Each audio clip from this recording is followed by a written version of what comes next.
안녕하십니까. 국민의힘 당대표 권한대행 김지욱입니다. 국민의힘은 김기현 당대표 사퇴 이후 최대한 빨리 당을 정비하기 위해 최선을 다해 왔습니다. 국민과 함께할 수 있는 최선의 결정을 하기 위해 국회의원님들과 당협위원장 그리고 당 상임고문님 등 다양한 의견 수렴 절차를 거쳤습니다. 그동안 의견을 종합하여 오늘 국민의힘 비대위원장으로 한동훈 법무부 장관을 추천하기로 하였습니다. 지금 국민의힘을 이끌 비대위원장은 국민의 민생과 국가의 미래를 결정지을 내년 국회의원 총선을 이끌 막중한 책임이 있는 만큼 그 인선의 기준과 목표가 분명해야 합니다.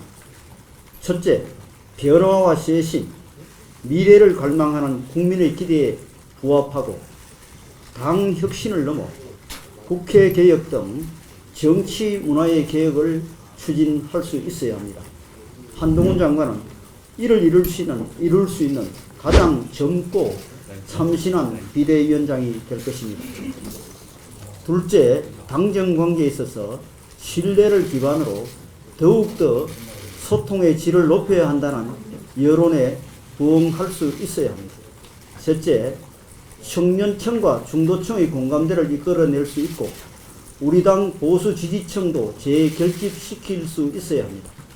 한동훈 장관은 차기 정치 지도자 여론조사에서 당내 1위를 고수하고 있으며 젊은 세대와 중도층으로부터 많은 기대를 받고 있습니다. 또한 당원과 보수층의 총선 승리의 절박함과 결속력을 불어넣는 긍정적 효과를 기대할 수 있을 것입니다. 넷째, 한동훈 장관은 당내외 인사 중 다수가 추천하는 인물로 의견 수렴 과정에서 그 역할에 대해 기대감이 가장 높았던 분이기도 합니다. 한동훈 장관이 비대위원장을 맡게 된다면 가장 젊고 참신한 비대위원장으로 국민의 힘과 대한민국 정치를 바꾸어 갈 것이 분명합니다. 당원 여러분들과 국민 여러분들의 뜨거운 성원과 지지를 부탁드립니다. 감사합니다.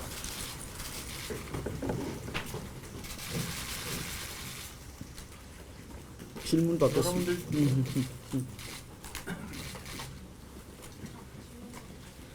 대표님, 오늘 혹시 오전에 한동훈 장관 만났다는 보도가 좀 나왔는데 만나서 어떤 대화 나누셨는지 궁금합니다. 이 추천을 하려고 하면 본인 수락을 받아야 됩니다. 그래서 수락하는 과정은 거쳤습니다. 다만 그 과정에 대해서 구체적으로 제가 말씀드리지는 않겠습니다. 수락을 하셨다는? 예, 수락을 받았습니다. 근데 일각에서는 한동훈 장관의 정치 경험이 없다라는 지적에 대해서는 어떻게 평가하시는지 궁금합니다. 뭐 정치 경험이 없다는 지적을 할 수 있지만 무에서 유를 창조하듯이 새로운 정치를 하는 데는 더 좋은 조건일 수도 있고 또 한동훈 장관이 법무부 장관으로서 이미 정무적인 그 감각이나 또 정무적인 역할에 대한 그런 그 준비를 해왔다고 저희들은 그렇게 생각하고 있습니다. 한동훈 체제가 그 대통령 직할 체제라는 비판이 있고 수직적 당정관계 청산할 수 있느냐는 우려가 있는데 여기에 대해서 어떻게 보시고 계시는가요?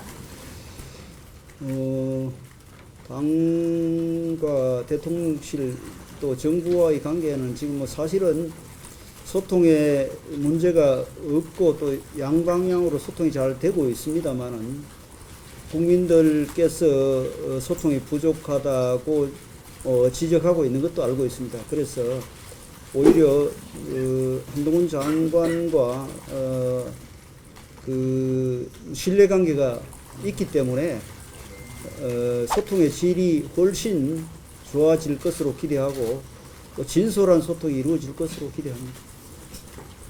한 장관이 비대위원장이 오면 영남권 쇄신이라든지 혁신이 사라질 거라는 얘기도 있는데 그거에 대해서 어떻게 생각하세요? 그거는 뭐 제가 답변 드릴 얘기는 아니고요. 비대위원장께서 취임하시면 뭐 그런 부분에 대한 입장을 말씀드릴 것으로 알고 있습니다. 혹시 아까 그 공관위원장으로 임명한 혁신위원장이 몇 명 됐다 이런 분이 좀 돌기도 했는데 관련해서 뭔가 얘기가 된 게 있던 걸까요? 전혀 사실이 아니고요. 여러분 알다시피 과정이라는 게 있습니다. 비대위원장이 그 공관위원장을 임명하도록 되어 있습니다. 비대위원장이 취임도 하지 않았는데 또 비대위원장이 그 우리 전국위원회를 통해서 공식적으로 임명 절차가 그 아직 시작도 안 됐는데 공관위원장이 내정됐다는 그런 뭐 악의적인 그 가짜 뉴스가 어떻게 해서 그 퍼졌는지 저희들은 그 법적인 조치를 분명히 해서 다시 이런 그 가짜 뉴스가 그 난무하지 않도록 엄중하게 조치할 겁니다. 대표님 원래는 예산안을 처리하고 지명하시기로 했는데 아직 예산안 처리가 안 됐는데 좀 앞당겨진 이유도 궁금합니다. 원래 여러분 알다시피 예산안은 10시에 그 오늘 처리되기로 되어 있었습니다. 그래서 저희가 2시쯤 예산 처리 후에 2시쯤 공개를 할 생각을 가지고 있었습니다. 근데 예산안이 그 10시에 처리돼야 함에도 실무적으로 조금 그 정리가 예상보다 지연이 돼서 예산안 처리 후에 비대위원장을 발표하기로 했는데 조금 일정상 차질이 있었습니다. 더 이상 제가 발표를 미룰 수 없는 사정은 오늘 여러분께 발표하고 나서 최고위원회를 소집해서 전국위원회 또 소집 의결을 해야 되기 때문에 주말이 또 껴 있고 또 3일간 공고 기간이 있고 뭐 이렇기 때문에 오늘 발표하는 것이 가장 바람직하다고 생각했습니다. 뭐라고? 전국위는 이제 26일 날 표결이 될 겁니다. 내일 공고를 할 겁니다. 오늘 최고위원회 의결을 통해서 내일 공고가 되면 26일 날 전국위 의결이 진행이 될 겁니다. 한동훈 위원장으로 의견이 수렴되는 과정에서 일각에서는 이 여론 자체가 갑자기 좀 형성이 된 경향이 있다. 그 배경에는 약간의 민심이라는 게 작용을 했다라는 해석도 있는데요. 이에 대해서는 좀 어떻게 생각하세요? 제가 그 뭐 국회의원님들 여론만 들은 것도 아니고 또 당협위원장 여론만 들은 것도 아니고 여러 경로를 통해서 의견을 수렴했습니다. 그 뭐 윤심이라는 말은 그 사실과 다른 얘기고 또 그 각계각층의 다양한 의견을 제가 수렴했기 때문에 그런 말은 뭐 근거가 없는 이야기로 생각하시면 되겠습니다. 비대위 공식 출범 날짜는 언제쯤으로 예상하세요? 지금 그 제가 생각하는 일정은 연내 비대위 출범이 마무리돼야 된다고 생각합니다. 그래서 새해부터는 새 지도부가 당무를 이끌고 또 당의 총선 전략이라든지 총선 준비에 그 실제 새해부터 새 지도부 중심으로 가동이 돼야 된다고 생각합니다. 대표님 보시기에 한동훈 비대위의 1호 과제는 뭐라고 보시는지 궁금합니다. 1호 과제는 뭐 제 생각은 있습니다만은 새로운 비대위원장에게 제 생각을 미리 말씀드리는 것이 그분 판단에 또 혼란이 있을 수 있고 또 새로 취임하시는 비대위원장이 본인이 또 소신이 있을 겁니다. 그래서 저하고 소통을 통해서 비대위원장께서 앞으로 당 운영이라든지 총선과 관련해서 시급한 과제들을 말씀하실 걸로 생각합니다. 그 한동훈 장관한테 수락하셨는데 수락하면서 뭐 각오나 가진 같은 거 좀 우리 대표님께 말씀하신 게 있는지 알고 싶습니다. 뭐 그런 그 얘기는 없을 거예요. 또 있었다 하더라도 제가 뭐 그 제가 얘기를 이 자리에서 할 사안은 아닌 것 같고요.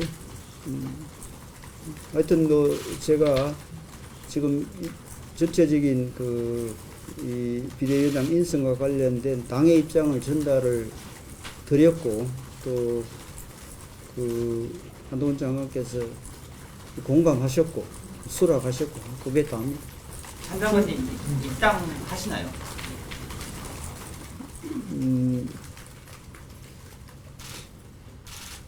뭐 입당할 것으로 생각하는데 또 이제 비대위원장께서 그거는 물어보지는 않았습니다. 내일은 인선이 이제 남았는데요. 어떤 분들이 와야 된다고 보세요? 뭐 일반적인 기준을 이야기하면은 하여튼 뭐 우리가 취약한 그런 그 청년층이나 또는 중도 또 수도권 또 그런 그 외연 확장에 도움이 되는 그런 분들을 중심으로 지명을 갖추는 게 좋겠다는 생각은 하고 있습니다만 그것마저도 비대위원장께서 생각하는 기준이 있을 것으로 생각합니다. 충분히 많이 된 것 같죠? 예. 말씀 주신 인선 관련해서 혁신위원회에서도 당에서 부족한 그런 외연 확장을 중심으로 인선이 이루어졌는데 혁신안들이 잘 받아들여지지 않아서요. 이번 비대위에서 같은 인선이 이루어진다면 당에 좀 변화가 있을 것으로 예상하시는지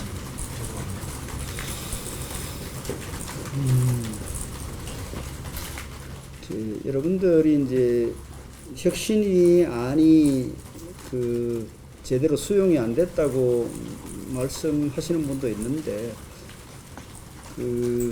사실은 혁신이 안 중에 많은 부분이 공천 과정을 통해서 이루어져야 되는 그런 제안들입니다. 그래서 그건 아직까지 그 부분에 대한 평가는 공천이 이루어지는 과정이나 공천이 이루어진 연후에 판단해 주시면 좋겠습니다. 어쨌든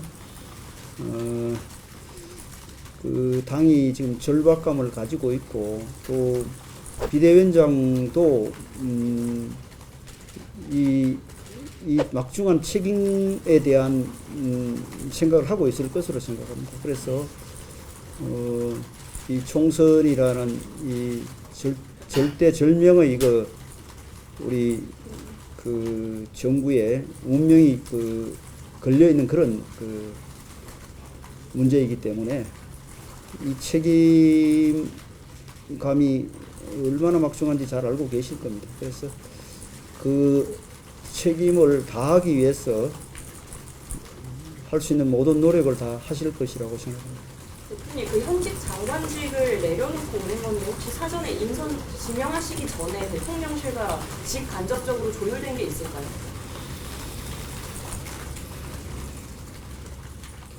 뭐 직간접적으로 조율됐다기보다는 비대위원장으로 제가 이 결정을 하고 나서 결정한 사실은 공유했다고 봐야 됩니다. 왜냐하면은 현직 장관이기 때문에 제가 공유를 했고 또 사전에 누구를 할 것인가 이런 소통이 아니라 제가 결정하고 상황은 공유를 했습니다. 자. 비대위원으로 오시는 분들 중에 현역 원인들이 계실 수 있잖아요. 근데 선지 출마는 아니라 불출마 같은 희생이 누군가한테 이루어져야 된다고 보시죠. 이제 또 사람에 따라서 기준이 다 다르잖아요. 범지 출마, 불출마 이런 얘기가 말로는 쉽게 할 수 있지만 개개인의 정치적인 상황이 다 다릅니다. 그래서 일률적으로 비대위원이 되면 뭘 불출마, 금지출마 이런 그 얘기를 지금 하기에는 좀 곤란하다고 봅니다. 그래서 누구를 할지도 정해지지 않았는데 그런 기준을 미리 말씀드릴 수는 없습니다. 여러분들 고생하셨습니다. 마무리하겠습니다.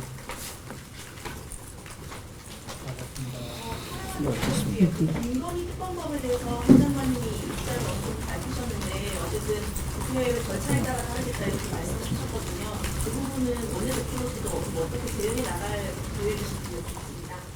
그 문제는요, 오늘 비대위원장 인선하고 조금 이제 범위를 조금 넘어섰는데요. 그 개별적으로 질문을 저한테 하시면은 답변해 드리겠습니다. 정리하겠습니다. 고맙습니다.